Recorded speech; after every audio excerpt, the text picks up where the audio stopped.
Mais disons que son physique inhabituel ne passe pas inaperçu, sans parler de son look de sauvage mal dégrossi, avec sa barbe sale et sa tignasse de cheveux de 3 km.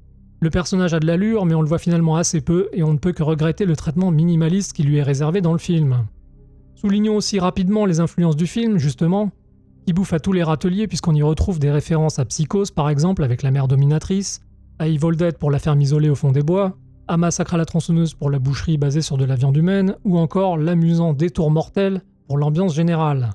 Mais la plus grosse inspiration vient selon moi d'un obscur métrage de 1980 intitulé Nuit de cauchemar par chez nous, dans lequel un fermier un peu cinglé conditionnait lui aussi des morceaux de corps humain pour régaler toute la région et les revendre à des touristes émerveillés sous forme de viande séchée. Bravo, une bonne idée. Une idée généreuse. Un film un peu barré au déroulement surréaliste que je ne recommanderais qu'aux plus curieux d'entre vous. The Hermit en reprend pas mal d'idées pour les réinterpréter à la sauce 2026, dans une sorte de bouillabaisse malheureusement bien indigeste qui ne restera pas dans les mémoires. Le film donne le change l'espace de quelques minutes avec une intro qui pose le décor et dans laquelle une influenceuse particulièrement stupide finira rapidement au saloir, faute d'avoir compris que quand on est une frêle jeune femme perdue à la campagne, on ne va pas taper sur l'épaule d'un géant hirsute qu'on ne connaît pas et qui fait de la soudure au milieu de nulle part. Excellente idée.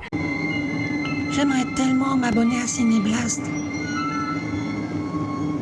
Ouais, abonne-toi. C'est super.